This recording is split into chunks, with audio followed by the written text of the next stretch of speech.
Qala Rasulullah sallallahu alaihi wasallam, bersabda Rasulullah sallallahu alaihi wasallam fi marwahu Abu Sa'id Al-Khudri, pada hadis yang diriwayatkan oleh sahabat Abu Sa'id Al-Khudri radhiyallahu taala anhu, qala, beliau menyampaikan, qala Rasulullah sallallahu alaihi wasallam bersabda, lihat kalimatnya, bima makna, lihat, saya langsung ke ujung hadisnya saja karena ini cukup panjang sekali. Hatta idza khalasal muslimuna, hatta idza khalasal mu'minuna minan nar, sampai ketika orang-orang beriman diselesaikan urusannya dari neraka, maksudnya hisab. Ya, saat dihisab dan dipisahkan nih, orang beriman semua sudah masuk surga, siap masuk surga semua. Ya. Yang buruk-buruk masuk neraka, dah masuk ke neraka. Jadi kalau amalan anda misalnya 50,001%, masya Allah, maka anda masuk ke dalam surga insya Allah. Lebih banyak amal baiknya. Tapi kalau amalan jelek anda misalnya 50,001%, amal baiknya 49,99, masuk ke mana? Ke neraka. Walaupun cuma 0,01%. Yang jadi masalah sekarang 50%, amal baik 50, amal jelek 50. Masuk ke mana? Baik. Nah itu belum ke surga dan tidak ke neraka. Lihat kalimat saya, belum ke surga, tidak ke neraka. Disimpan di tempat yang tinggi, yang bisa teramati keduanya. Bisa melihat ke surga, bisa terdengar jerit neraka. Kalau lihat udah nggak kuat ke neraka. Terdengar jerit neraka. Yaitu disebut dengan A'raf namanya, tempat tinggi yang bisa melihat keduanya. Disebut A'raf. Ya, makanya ada Quran surah Al-A'raf, Anda baca dari ayat 45-nya sampai dengan ayat ke-50-nya. Ada ashabul A'raf yang belum ke surga dan sangat ketakutan mendengar jerit-jerit neraka sehingga ingin mengharapkan rahmat Allah Subhanahu wa taala. Dia akan ditempatkan di situ di tengah-tengah nanti sampai selesai hisab. Begitu selesai hisab, dia memohon rahmat Allah, diberikan rahmat Allah, baru kemudian dimasukkan ke dalam surga. Kalau hisabnya misalnya berlangsung selama sehari, maka 1000 tahun dia nunggu di situ. Tayyib. Hatta idza khalasal mu'minuna minan nar, sampai ketika orang-orang beriman itu ya, mulai diselesaikan dari urusan nerakanya. Tayyib, sudah mulai masuk ke dalam surga. Ini sudah selesai, mau masuk ke dalam neraka. Dan dimasukkan, masuk semuanya. Apa yang terjadi? Ma minkum min ahadin bi ashaddi munashadatan lillahi fi istiqsa'il haqqi li ikhwanihi tayyib minal mu'minin lillahi minal mu'minin. Anda tidak akan temukan pada saat itu situasi saat orang-orang beriman akan masuk ke dalam surganya, sementara yang neraka sudah dihukum di situ, sudah banyak yang dihukum, sudah macam-macam masuk. Ini sudah mulai mau selesai, tiba-tiba ada orang-orang yang mengadu kepada Allah Subhanahu wa taala, memohon dengan sangat. Nabi katakan, Anda tidak akan pernah temukan orang yang paling banyak kuat permohonannya kepada Allah, memelas dengan tulus. Asyaddu munasyadatan. Munasyadah itu sesuatu yang dimohonkan dengan sangat. Ya Allah, mohon ya Allah. Mohon ya Allah. Fawalladzi nafsi biyadi, sampai Nabi berkata, maka demi Allah yang jiwaku ada di tangannya.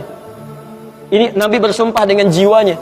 Tidak pernah ada kalimat dalam hadis, ya, kalimat seperti ini kecuali menunjukkan itu sangat serius. Ingat, sangat serius. Dan ada sesuatu yang penting di dalamnya. Nabi serius menyampaikan ini. Kita jangan anggap bercanda gitu kan. Falladzi nafsi biyadi, maka demi jiwaku yang ada di tangan Allah Subhanahu wa taala, yang bisa diwafatkan kapan saja. Lihat kalimatnya.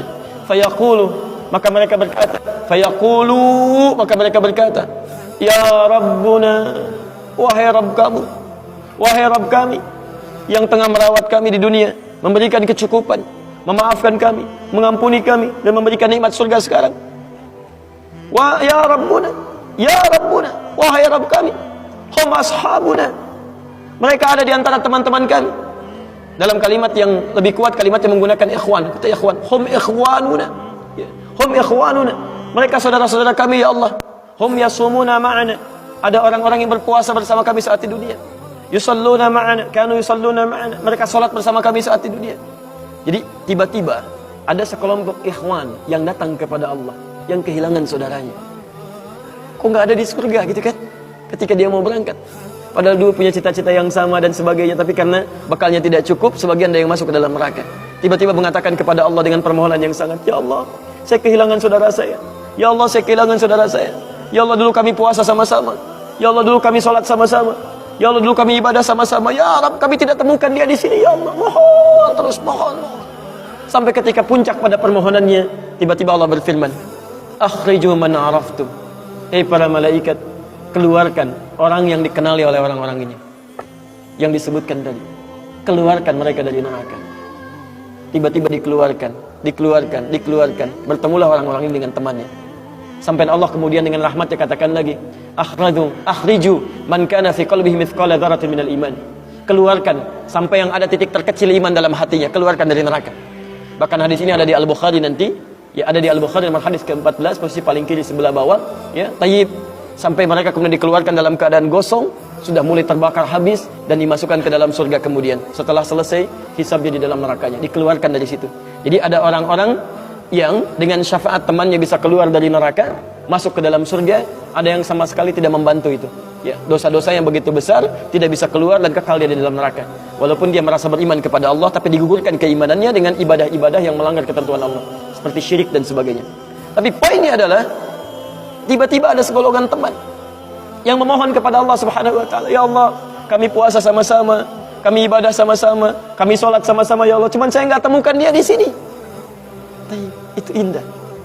Nah, permohonan sesuatu untuk melengkapkan pada yang kurang disebut dengan syafa' namanya. Pelengkap yang kurang disebut dengan syafa'. Makanya di tarawih itu ada salat syafa'. Antum salat 11 rakaat, 2 rakaat penyempurnanya yang ke-10 disebut dengan syafa', 1 rakaat akhirnya disebut dengan witir. Ya, ada teman yang merasakan ada yang kurang nih ya Allah, begitu saya masuk, teman saya nggak ikut, saya ingin dilengkapi dengan itu ya Allah.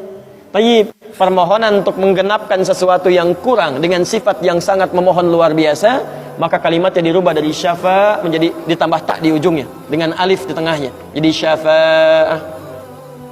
Tayyib, saya mau akhiri ya, karena ini sebenarnya tidak banyak bahasannya. Siapa orang-orang ini? Itu yang disebut dengan ikhwan. Makanya ketika ayat Qur'annya mengatakan wa kuntum ala syafa hufratin minan nari fa anqadhakum minha, dan kalian sudah ada bahkan yang sudah mau di bibir neraka itu. Karena ketika diangkat itu oleh Allah Subhanahu wa taala dengan perintahnya, ya diperintahkan oleh Allah. Tayyib, dalam bahasa hadisnya ada yang diangkat baru neraka itu masuk ke kakinya sampai ke betisnya. Ada yang sudah masuk sampai ke punggungnya, ada yang sudah ke lehernya, dan ada yang sudah tenggelam di dalamnya.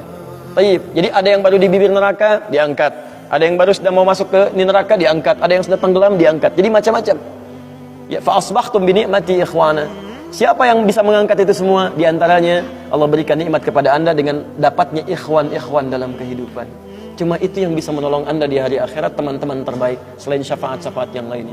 Ada orang mendekat kepada Al-Quran, ada orang sering bersalawat kepada Nabi, ada orang mendekat pada hukum-hukum Allah, ada orang-orang yang belum bisa maksimal menunaikan itu semua, dia cari teman-teman yang soleh yang menunjukkan pada kebaikan-kebaikan. Bukankah sering anda dapati seperti itu? Mungkin anda bersahabat dengan teman yang tingkat ibadahnya jauh di atas anda. Anda masih sibuk dengan urusan dunia, tapi masih menunaikan sholat, masih puasa, tapi karena kesibukan dunia anda, Masya Allah, kurang bekal ibadah anda. Tapi beruntungnya anda dengan punya teman yang soleh, berjamaah dengan imam yang soleh, puasa dengan dia, buka sama-sama, kadang sering ikut-ikut misalnya dalam ta'limnya, dalam macam-macamnya, Masya Allah. Maka tiba-tiba ketika anda dikenal oleh dia, diingat oleh dia, di akhirat nanti, tidak ditemukan anda, ya Allah, dia kawan saya ya Allah, dia teman saya ya Allah, dia saudara saya ya Allah, kami pernah ta'lim sama-sama ya Allah, kami pernah puasa sama-sama ya Allah, kami pernah sholat berjamaah sama-sama ya Allah, mohon jangan pisahkan ya Allah, jangan pisahkan. Tanya, sudahkah anda punya teman seperti itu yang bisa menolong dalam kebaikan? Kalau belum temukan, cepat cari mumpung masih hidup. Sebab kalau sudah kehidupan itu berakhir, tidak mudah untuk menemukannya. Maka pastikan di kantor anda, teman anda bisa membawa anda ke surga.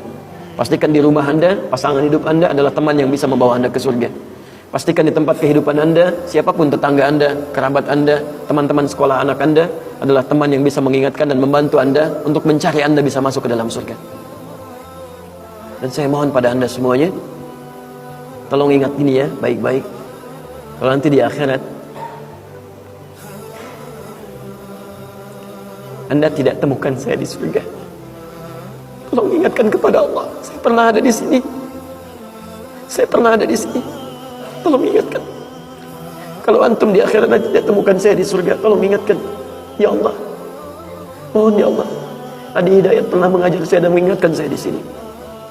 Ya. Subhanakallahumma wa bihamdika asyhadu an la ilaha illa anta astaghfiruka wa atubu ilaik. Wa akhiru da'wana alhamdulillahi rabbil alamin. Assalamualaikum warahmatullahi wabarakatuh.